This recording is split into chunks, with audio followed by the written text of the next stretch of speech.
আমাদের Facebook ID অন্য কেউ লগ ইন করে রাখছে কিনা এই ভিডিওর মাধ্যমে আমরা তাই দেখব। প্রথমে আমরা চলে যাব ফেসবুক অপশন। এই অপশনে আসার পর আমরা থ্রি ডটে চাপ দেব। চাপ দিয়ে আমরা চলে যাব আমাদের সেটিং অপশনে।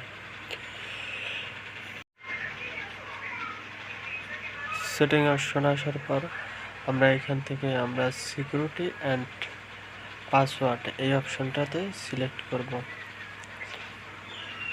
এটাতে সিলেক্ট করলে আমাদের যে নতুন পেজটাতে নিয়ে আসবে, সেখানেও আমরা দেখতে পাবো সিকিউরিটি অ্যান্ড পাসওয়ার্ড নামে একটা অপশন।